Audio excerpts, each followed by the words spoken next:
Welcome to KMET 1490 AM ABC News Radio and the Southern California Business Report with Yvette Walker, a show dedicated to highlighting successful Southern California businesses and the people behind them. Welcome and thank you for joining the Southern California Business Report on ABC News and Talks, KMET 1490 AM, 98.1 FM, and KMET TV. I'm Yvette Walker, live blasting our signal from the center of Southern California, serving a population of over 25 million. Get us crystal clear and on demand by downloading the free KMET live streaming app on Google Play or the Apple App Store.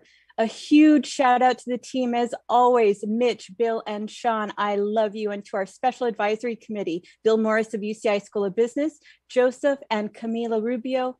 Thank you. Also, don't forget to check out the Jay Kaplan Show, also on KMET on Fridays at 3, as well as the Aaron Michael Sanchez Morning Show every morning at 8 a.m. also on KMET.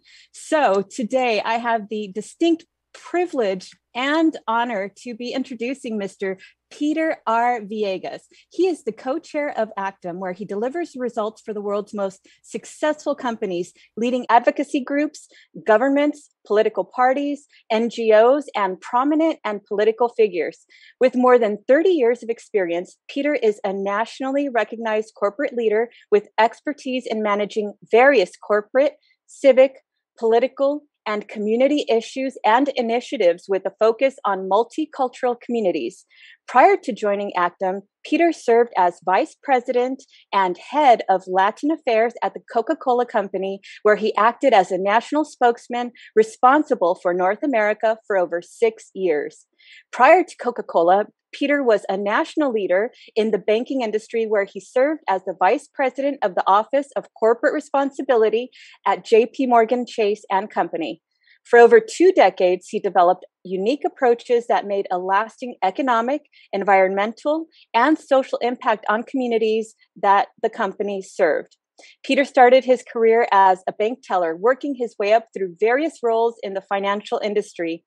Currently, Peter is a commissioner and chair of the California State Athletic Commission and board member of the Congressional Hispanic Caucus Institute, the National Association of Latino appointed and elected officials, and the Eva Longoria Foundation, and is a board member of the Muhammad Ali Center. Thank you so much for being with us today, Mr. Villegas. Thank you, Yvette. It's a pleasure to be here. I didn't know I did all that. I forgot all that. But thank you for reminding me. And thank you for having me. Congratulations on your success. It's impressive, and proud of you for leading the way in your endeavors. I really appreciate it, Peter. Thank you so much.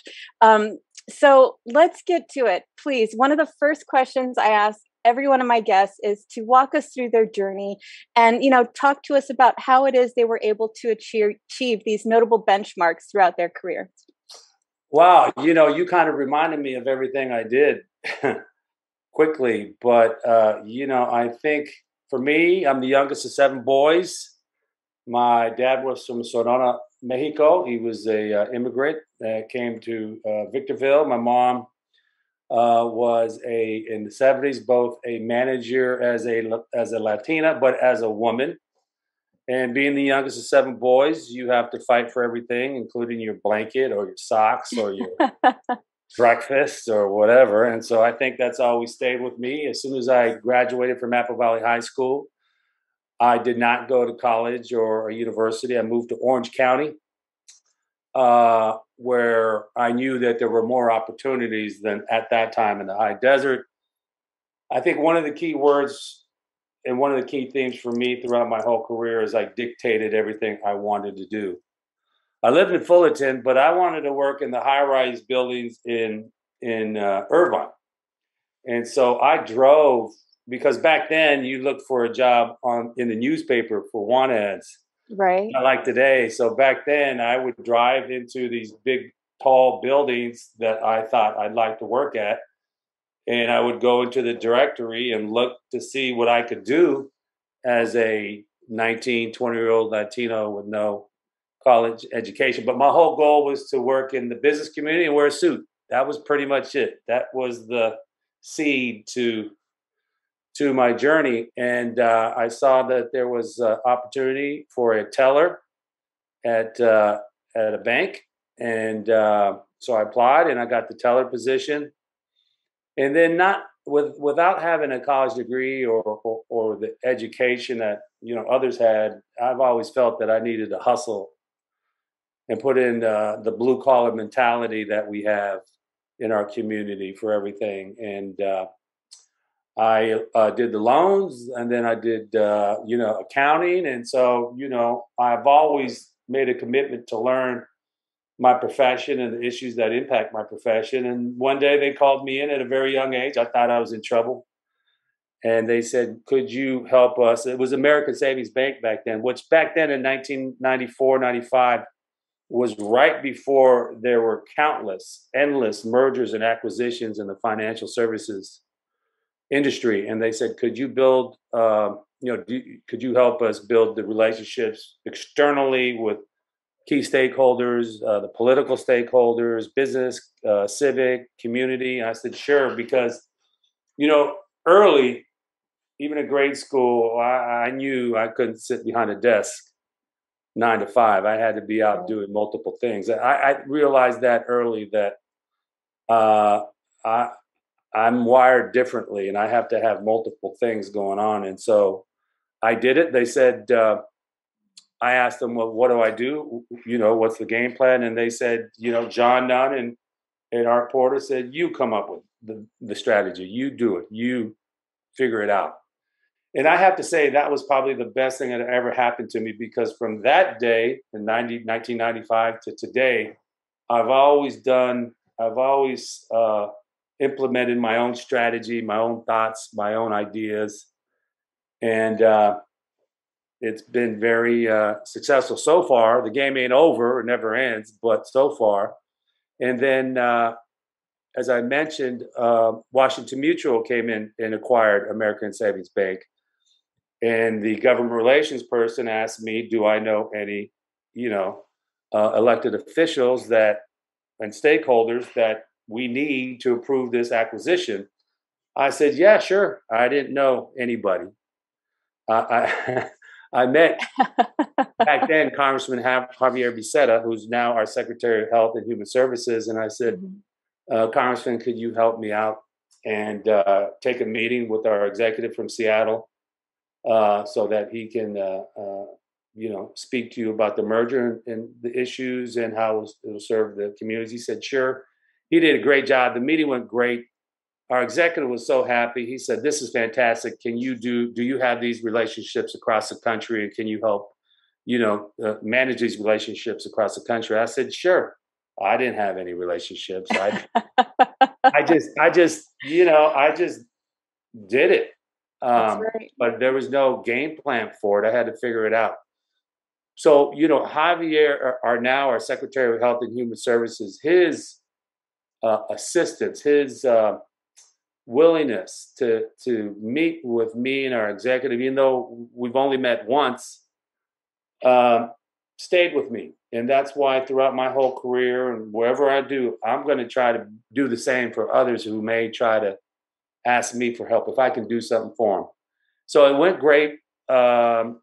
We were acquired by then J.P. Morgan in 2008, when the Occupy movement, the foreclosure issues, and a great lesson.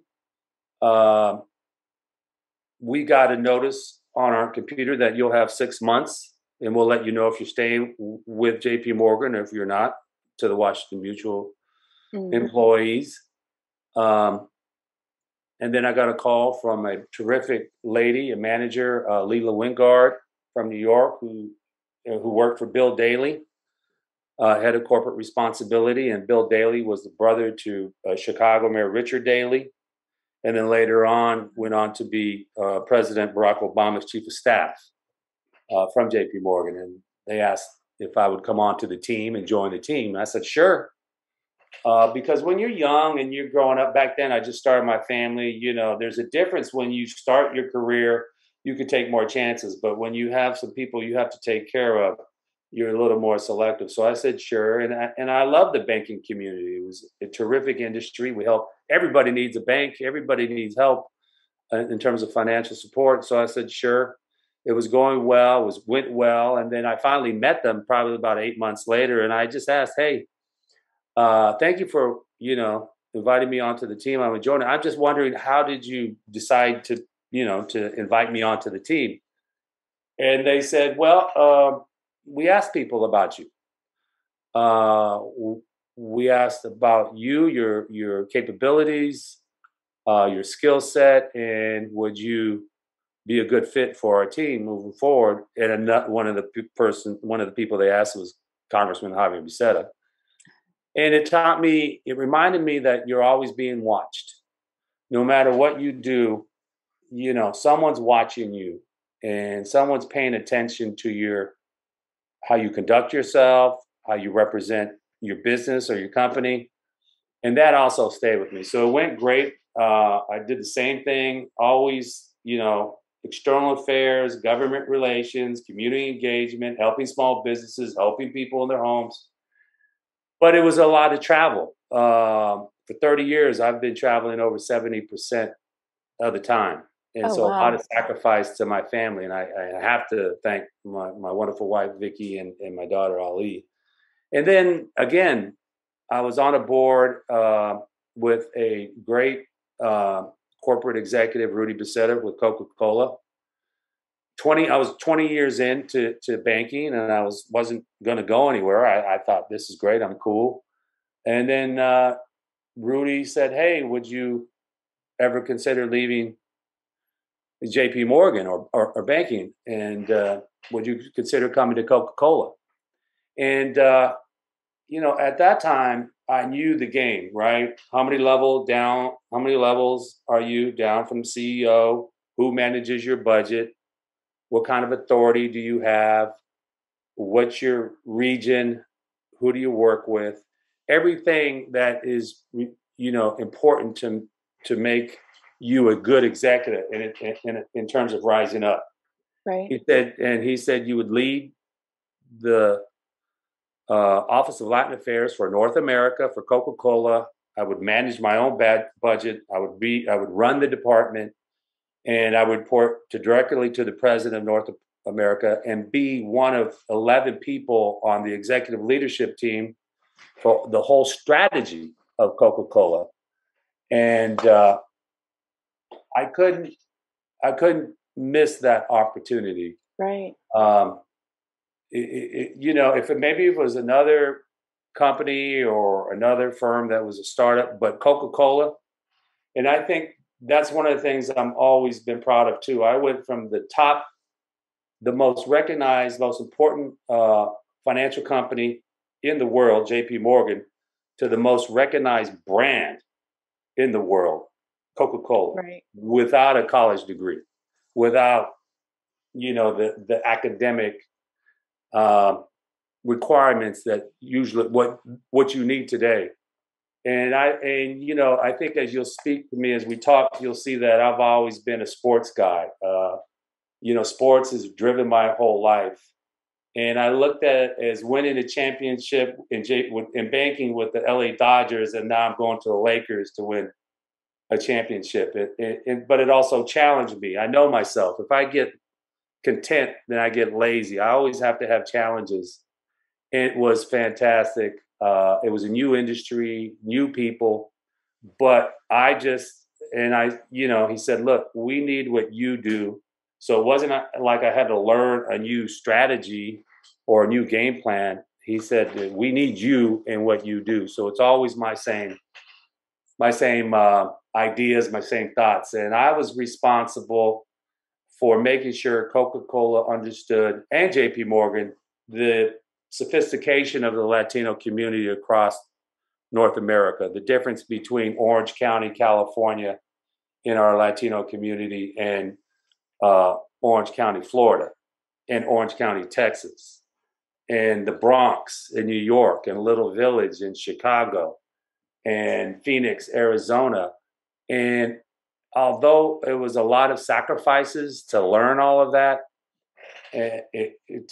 it was one of the best things I've ever done, both professionally and personally, because, you know, people hire me because of my intellectual property.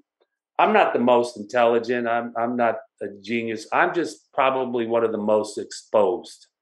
I've seen so many things on so many industries and so many communities, so many people across the world, and I've tried to bring it to communities where people don't get out of, you know, their box, and that was great. And then COVID hit, and I was home. I didn't want to move to Atlanta, where Coca-Cola is headquartered. I've done enough. My daughter started San Diego State as a freshman, and I've done everything I've already done, and I didn't want to impact my family anymore. I've done my thing professionally, but I knew true success is when you're with your family and you enjoy the crew that you have. My wonderful wife and daughter. Although now I don't know if they want me home so much, but they got used to you traveling all the time, right? I took over the DVR and all that stuff. So in the meantime, you know, you're robotic in corporate America. I got this, you know, committee meeting. I got to travel here for this. I got to do this conference call. I got to do these reviews. So, you know, very robotic. But COVID, you know, for me, pulled my head up, and I got a tremendous offer from two of the individuals I've really enjoyed working with externally for over 20 years. One, our former Speaker of California, Fabian Nunez, who was a Speaker of California under Gray Davis and Governor Arnold Schwarzenegger. And I admired him and his commitment to California when I worked with him back then. And the other one was John Eck, who's one of the top lobbyists in Los Angeles.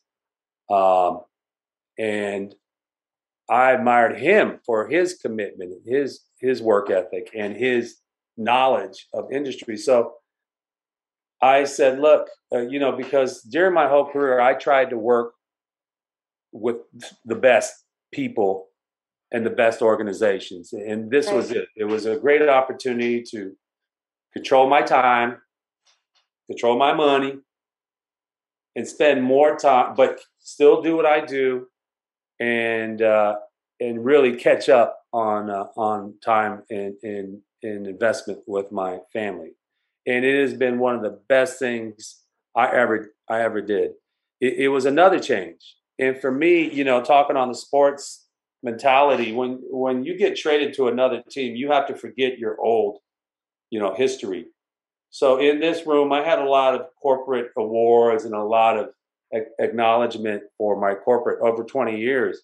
I took it all down because I'm in a new environment that I have to learn. But this team that I'm on now with Actum is incredible. Like I said, just like JP Morgan and Coca-Cola, these are high level experts in various industries and various parts of the world. Actum, we launched our company in October. It's a global consulting firm in Los Angeles, London, New York, Washington, D.C., San Francisco, Sacramento. We continue to build. We're bipartisan, and we've made a commitment to diversity. Some of our other partners and leaders are our former mayor of Los Angeles, Antonio Villaraigosa, our former U.S. Senator from California, Barbara Boxer. And so to work with these experts, and I think I'm the only corporate, but to work with these experts in this area has been fantastic. And we're doing our thing. The corporate chains are off. I can be in more control, but bring the knowledge and expertise and intellectual property that I've developed in various industries across the world for 30 years. Now I can bring it to clients who need my services, and I'm excited about that. I like the diversity of issues, the diversity of the clients that I work with, whether they're in transportation, whether in their academia, whether in small business, pharmaceutical, health, financial services. I'm wired that way where I like that portfolio of various issues. Absolutely. And you are speaking like a natural born scholar. And as we were talking, Peter, I met you for the first time, I would say about 10 years ago, when you were speaking at Cardenas Market's corporate headquarters in Ontario, California. And, part of what it was that you were speaking of and what it was that impressed me the most was the fact, like you said, you do not have a college degree, but listening to everything that you've been able to accomplish in spite of that was so incredibly impressive and inspiring to me. For many, many reasons, right? And we talked about that, and just your ability to learn and to observe and to grow and to continue that on and on and on, and to find that recognition in the corporate world, in the public policy world, in the IP world. It's a testament to you. But as we also mentioned, it's not something we necessarily want for our kids, because I don't know about you, but the moment my children were born, one of the first things I did was start a college account for them, right? Because although it's wonderful to be able to get it done without a college degree, I feel, and I think you shared my sentiment in this, is like, if we can get them to do that, it'll be a smoother sailing for them from that perspective. What do you say, Peter? Well, I say thank you. I that's nice of you to say that. And I remember we met a long time ago with the Inland Empire Hispanic Leadership Institute. And, Yes. Being the youngest of 7, you always have to prove yourself. And that's just part of me. But I know I always paid attention to those that sort of helped me and supported me, and those that didn't. Because in corporate America, it's more political than political. It's the office politics is something that folks that go into corporate America need to learn, or they won't survive. Luckily, I learned it, but I always wanted to give back, because, it doesn't do any good if I'm doing okay and I'm achieving this, I'm achieving that, and no one else is. And especially Latinas, I'm so proud of you and the other Latinas that are doing their thing. I think one thing I want to make sure that we do as men is support it and support Latinas. It's not a competition. I know it's a different generation now and a different time than in history of the world. But men are going to have to better support the women that are coming in and deserving the roles that they play in leading politically, and leading in business, and leading in the community, anything else. Because at the end of the day, women lead everything at home. I know that for sure. I'm learning that quickly. But we got to be supportive, and that's just one of the things I've always been wired with, I think, from the get-go. And I'm happy that I was able to make a small impact. But I still want to do that. I still want to help. My daughter, I didn't go to college or school, but I made it a commitment that she will. Right. And so, because I think when we did our thing without a college degree, I don't know if you can do that now. Maybe you can, but I don't think so in corporate America. Doubt it. Right. Yeah. Not as open as it was before. Yeah, it's right? too competitive. There's too much talent, and but my hope, and when I talk to students at schools and universities, there's a couple things I try to give to them, is that if you can apply the energy and the hustle along with your degree, and not just rely on your degree and say, here's a degree, I want this or that. You still have to earn your stripes. You still have to put in the work. But if you can do that with your well-deserved degree. That's going to make you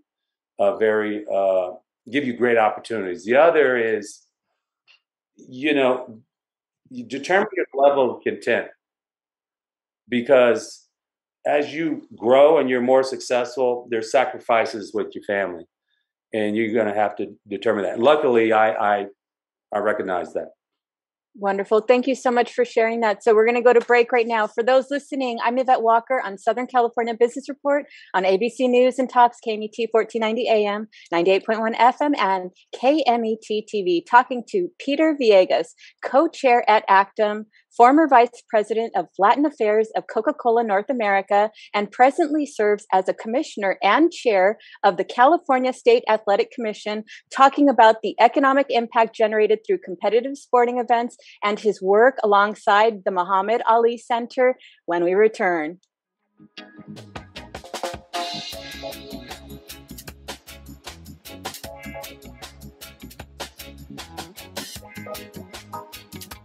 The University of La Verne is rated first in California for alumni satisfaction. Learn more about accelerated programs offered online and on campus in La Verne, Irvine, Ontario, Burbank, or College of the Canyons. Visit go.laverne.edu. The University of La Verne. go.laverne.edu. Hi, I'm San Bernardino County Sheriff Shannon Dykes. If you're looking to start an exciting career in law enforcement and make a difference in your community, we are hiring dispatchers, nurses, deputies, laterals, and many more. For a complete list of our jobs and more information, visit sheriffsjobs.com. Ontario International Airport is on to a better way to fly with over 65 daily nonstop flights to more than 20 major destinations and the easiest airport experience in Southern California. Visit flyonto.com/Ontario to learn more about Ontario International Airport today. Cal State San Bernardino is home to the only School of Entrepreneurship in California. With globally ranked degree programs, you can start your journey today to become a successful entrepreneur. Learn more and connect at entre.csusb.edu. City of Hope is driven to making a difference in the lives of people with cancer and diabetes. We accomplish this by conducting innovative research and providing outstanding care. If you or a loved one has received a cancer diagnosis, go to cityofhope.org to learn more about how our innovative approach could change your outcome. Every 2 seconds, someone needs a blood transfusion. Be on the giving side. Livestream Blood Bank supports patients in 80 Southern California hospitals. Call 1-800-TRY-GIVING for more information and to set an appointment. It's summer, the sun is shining, and now's the time to make the most of your solar panels. Don't lose up to 50% of your solar panels' efficiency just because they're dirty. Get the most out of your solar panels and call my friends at Solar Panel Cleaning Specialists at 951-663-7502. That's 951-663-7502. Mention this ad and receive your discount. Offer expires December 31st.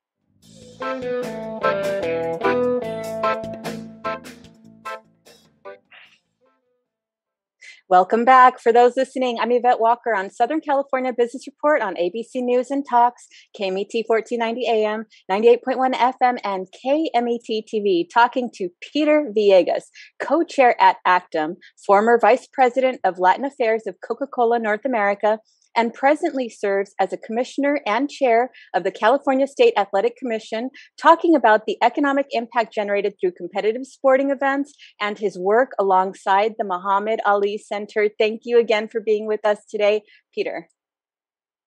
Thank you. Happy to be here.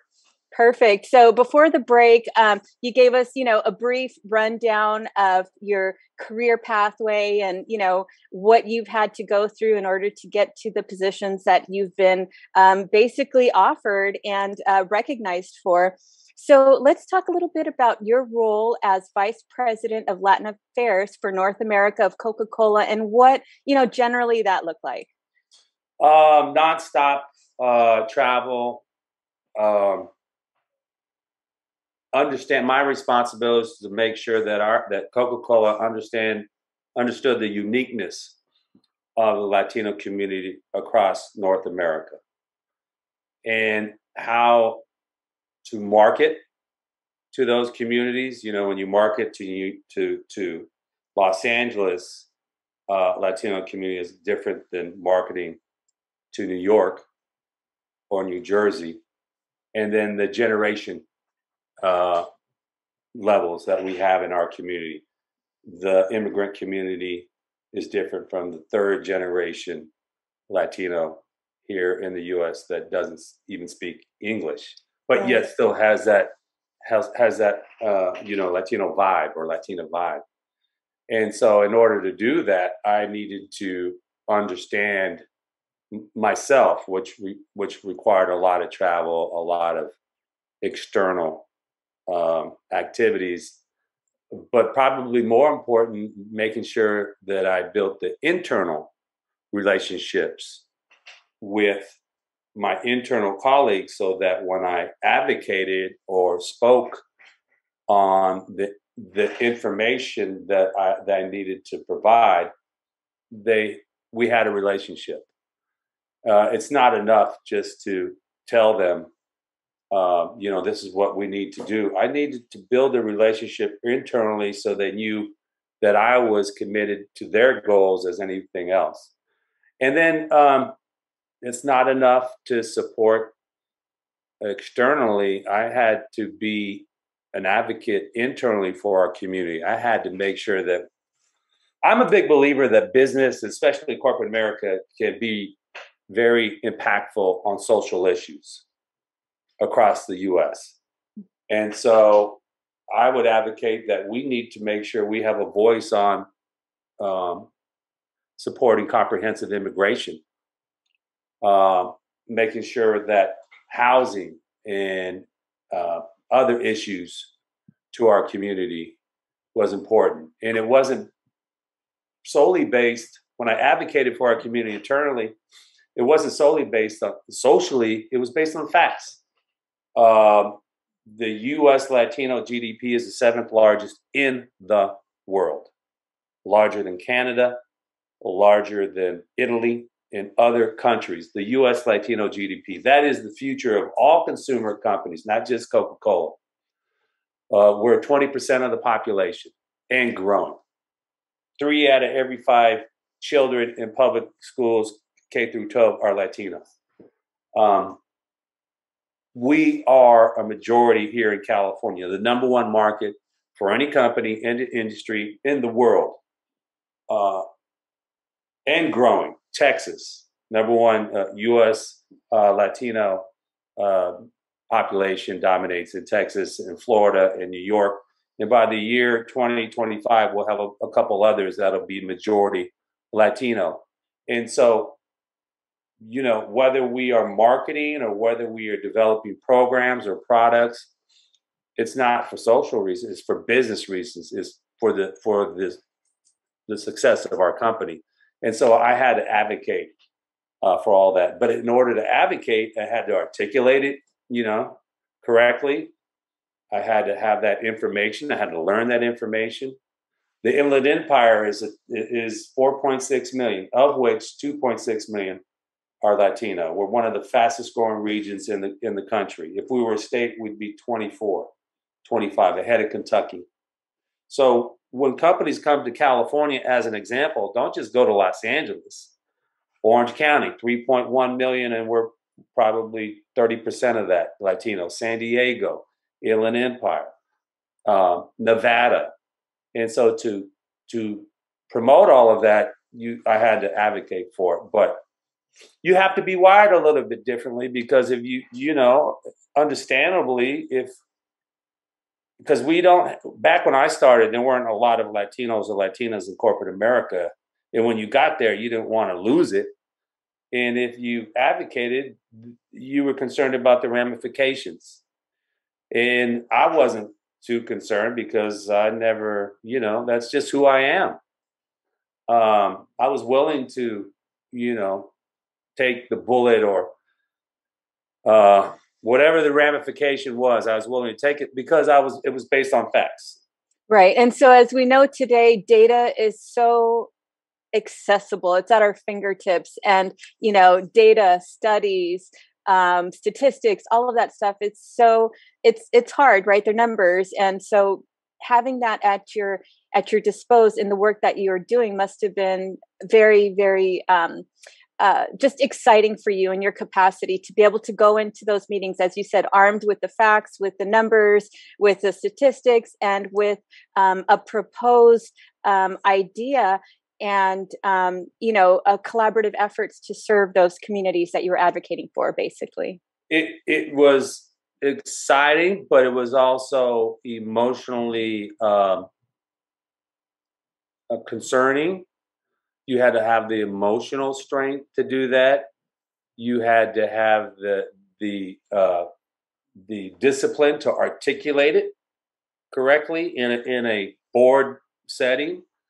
You had to have the sharp intellect to respond to quick, naysayers or people that didn't understand it. And you had to fight for it. And I think, again, I keep going back to my sports world. I mean, that was competition for me. And so and I think it helped that I'm the youngest of 7 boys. And when my brothers wouldn't let me, have a blanket, I had to fight. You had to fight for it. They let me have a blanket. So that's a perfect segue on your new role as the chairman and a commissioner on the California State Athletic Commission. How did that opportunity present itself? What is it that you're doing? And what exactly is the California State Athletic Commission for those that may not be familiar? I tell you, Yvette, I'm living a dream. This is surreal. I'm a huge boxing fan. I always have been since I was a little kid. Muhammad Ali is my hero, along with others, Roberto Duran and others.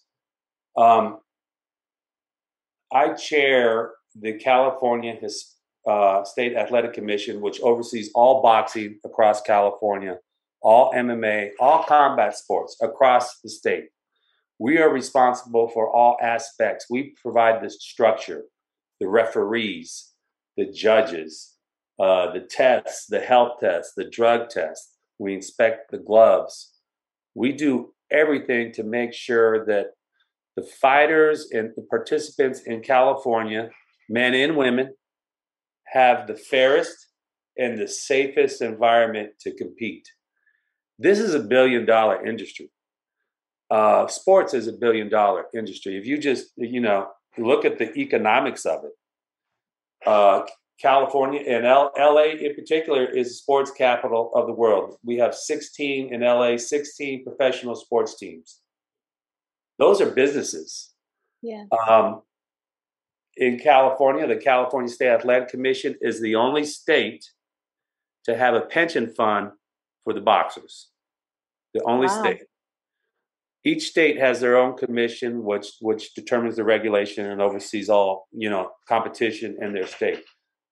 We're the only state. Now we're going to be working on how we can extend that to provide a pension fund for MMA fighters, which is very strong here in California. Many of the participants, many Latino and African American from some tough neighborhoods, but the consumer is also from here. So we just had a great fight by Golden Boy Promotions, who's led by Oscar De La Hoya, Bernard Hopkins, a Hall of Fame boxer, and Eric Gomez and Richard Diaz. That's a business. Right. It's a worldwide business. Boxing and MMA and the sports, the industry that we oversee is a worldwide business with competitors from across the world, fans from across the world. And in boxing, it's over 100 years old. I can't think of another sport longer than baseball, football, basketball, tennis, maybe golf, but it is a business. And we just had a terrific event here this weekend at Crypto with Ryan Garcia from Victorville. Wow, look at that, a local. One of the top boxers in the world. Oh, wow. And what people don't see is that, the commission spends about 4 days before the fight, for every fight, not just this fight, every fight. We do the weigh-ins, we do the press conference, we do the medical checks, and then we make sure that when the event takes place, again, priority on safety and fairness.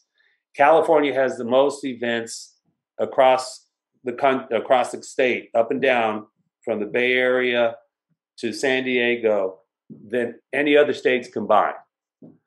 And when the fans come in, they're paying travel, the airlines, the airport, the transportation, the hotels, the small businesses, the restaurants, the caterers, the media, those in front of the camera like yourself, and those behind the camera. These are economic drivers. Right. But we're in a competitive environment because of the states that we compete with, Nevada, Texas, and Florida. They don't have taxes. Mm-hmm. So, we have to make sure that we try to be more competitive. We have to go get these events. We're LA, we're California. Right. We're the best place in the world. We hosted the Super Bowl last year and the Rams won. LA Rams. We're hosting the Major League All-Star game today. We have soccer teams. The Golden State Warriors up in the Bay Area won NBA. And this is a business. People, I think one of the things that I'm trying to do is make sure that they understand that this is a business that helps so many people in our communities up and down the state. And so absolutely. I'm excited about that. I love it. And hopefully we can get one of those events out in our region, in the Inland Empire, San Bernardino, Riverside counties. We have beautiful venues, top rate, everything. So they're just ready to go. We do a lot of events in Ontario at the Toyota Center, right here in Ontario, California. Yes, the Toyota Arena. Love it. Yeah. And we have smaller events, not just the big events, but we have a lot of smaller events. It's called Club Boxing. So there's one at the Doubletree tomorrow, Friday, with Mark Thompson, who's the promoter. And if you go, you'll see thousands of people spending money. And you'll see individuals that are competing to become something. Because in our sports, you have to be disciplined, you have to be dedicated, and you have to have the desire to achieve. And with the boxing clubs around our communities and the kids that go in them, I want to make sure that those kids that are excited to go to the boxing club have the same excitement to go to school. Right. And the discipline that they apply to their art, the sport, that they apply that discipline to the math test or the English test. And so sports is a social driver. When sports speaks up, it can impact the world. And I'm excited about, for me to be the chair of it. It's a daily responsibility, but I want to bring that, all of that knowledge and impact and make it more visible so that the business community and the leaders here can understand it's not just a competition. This is an economic driver to our communities. Absolutely. And it's all about collaboration, right? Collaboration, leveraging, building, and moving forward. And I love the way you frame boxing within the context of education and the discipline and the work and the dedication that it takes to be successful in each, right? Or in any area of life. And you can apply that across, various circumstances in life in general, which is just phenomenal. So with that, please share and talk about your latest achievement that you're so happy, which, the namesake of your daughter, Ali, right? Yeah. Your beautiful, beautiful daughter. I've met her a couple of times. I absolutely love her. Please talk about your work. I don't want to steal your thunder. Please tell us what you've done. Yeah, look, I'm living a dream. My hero is Muhammad Ali. He helped provide me with the confidence, bravado, growing up, not just inside the ring, but outside the ring, to speak up for yourself, to recognize your own greatness, and to be on the board is incredible. I was brought on the board. Again, this is through network. So networking is important. With JP Morgan and Coca-Cola, I managed the U.S. Conference of Mayors relationship. I met mayor of Louisville, where Muhammad Ali is from, in the Muhammad Ali Center, Greg Fisher. And he realized I was a Muhammad Ali fanatic, and we've struck a great friendship for over 10 to 12 years. And he came to me late last year and said, Peter, we need you on the board. This is a global organization that relies on six principles of the champ. And because of technology, we are worldwide. Right. But we need more visibility. And in February, I just got on the board. Lonnie Ali, his wife, came out to my home here in Rancho Cucamonga to spend some time with me as I came on the board. And that was a great gesture. So in my whole house, there's some Ali stuff, and this wall you can't see, but behind me you can see she was here, and she looked at the two poster stamps behind me, one of Roberto Clemente and one of Cesar Chavez. And while she's looking at them, I'm saying, where's my Muhammad Ali stamp poster? And so I asked her, I said, does he have a stamp? And she goes, no. And I go, what? Can I do this? Because I know how to do it now because of my corporate experience. Right. And she goes, please. And so my first phone call was my good friend, Senator Alex Padilla, said, okay, we need to do this. The U.S. Postal Service looks at all the applicants, all the nominations, and they have an advisory committee that approves all this. And I said, look, we're going to need a campaign to get this. So not only a deserving stamp for Muhammad Ali, but promote the Muhammad Ali Center so we can help the next generation reach their greatness, whatever it may be. Could be a great, host. It could be a great dentist, mechanic, but just the greatness as a person. And so we launched it June 3rd. And one of the things I'm so excited about is my daughter Ali is leading the social media campaign because I don't know anything about social media. I recognize my weakness. Right. That's where delegation comes in. And the future of yes, and the future of business, the future of everything has a lot to do with social media. So I'm working with her. And then we created these shirts. So you go online, hashtag get the champ a stamp, and buy this shirt. And if you can read that quote. Yes, it says, I should be a postage stamp. That's the only way I'll ever get licked. That's an actual Muhammad quote. Ali. That's an actual quote. I love it. This is super rare in Hollywood and New York, and they love the champ, and they created these shirts. You can go online. The money goes back to the Muhammad Ali Center, and we just want to make sure that the Postal Service understands the importance of making sure that Muhammad Ali, a United Nations messenger of peace, one of the greatest individuals in civil rights ever in the history, gets the recognition that he deserves. And not just for what he did in the ring, but outside. And this whole thing is Muhammad Ali. My wife Vicky and daughter got me.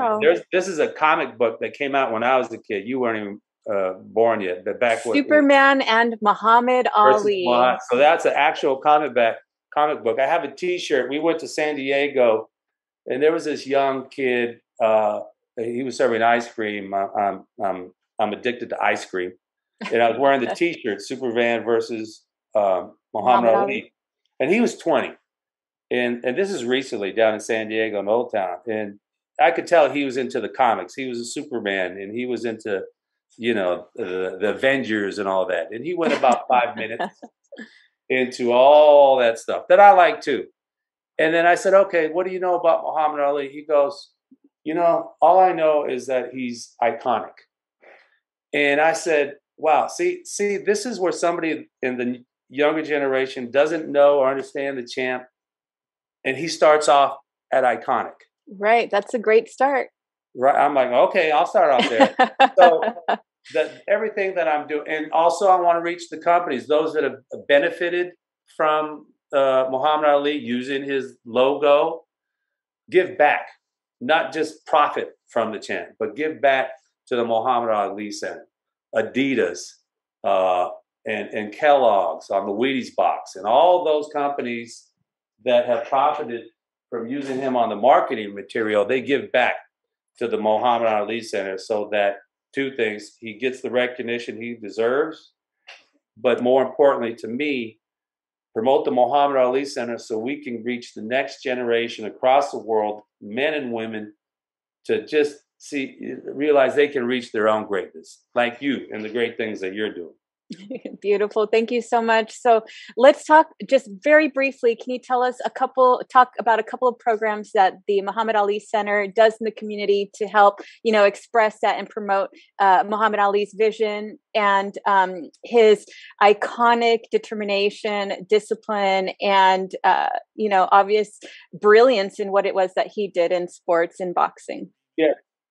Compassion. Let me just focus on the compassion, especially now with everything that's going on.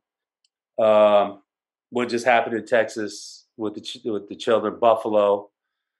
We really need somebody and everybody to understand the importance of compassion with other people that you don't even understand. And that's one of the programs and initiatives that we're really promoting with kids and everybody. Just be compassionate, regardless of where you're from or regardless of who you work with and may interact with. Be compassionate and understand that just waking up every day for life is challenging, but let's try to help each other, not promote, negativity and all of those things that we see right now happening in our country, in our world. Let's just be compassionate with one another, help one another, support women who are doing great things, help businesses recognize in order for them to be successful, they got to understand the issues in our communities and roll up their sleeves and be a part of our communities. And for the older generation, help the younger generation. Oh, it's perfect. It's beautiful. Thank you so much for being with us today, Mr. Peter Villegas. Yeah, I enjoyed it. All right, beautiful. So for everyone listening today, don't forget to look for us on Facebook, YouTube, LinkedIn, and Instagram. Check us out on scbrtalk.com. And don't forget to download the free live streaming app on Google Play or the Apple App Store. Don't miss my interview with Michael Burrows, who currently serves as Chief Executive Officer for the Inland Valley Development Agency and San Bernardino International Airport, overseeing the privatization of the former Norton Air Force Base in Southern California, which includes Alliance, California, a Hillwood development. He is an established development and transportation professional with over 20 years of public and private sector management expertise, having also worked for the Staubach Company prior to rejoining the airport effort in 2005. Next week, we will have Kimberly Benson, who serves as administrator of the UAS Center at San Bernardino International Airport. She is focused on promoting the adoption of drone technology in support of our region's workforce development. The UAS Center at San Bernardino is located on site at San Bernardino International Airport, currently the fastest growing airport in the United States for air cargo. Bringing years of experience as an entrepreneur in international business, Kim has conducted business in over 50 countries and is experienced in U.S. export compliance, government affairs, and trade policy. She is dedicated to developing the UAS Center at San Bernardino into a globally recognized hub of drone technology. We will see you next week, everyone. Do not miss it.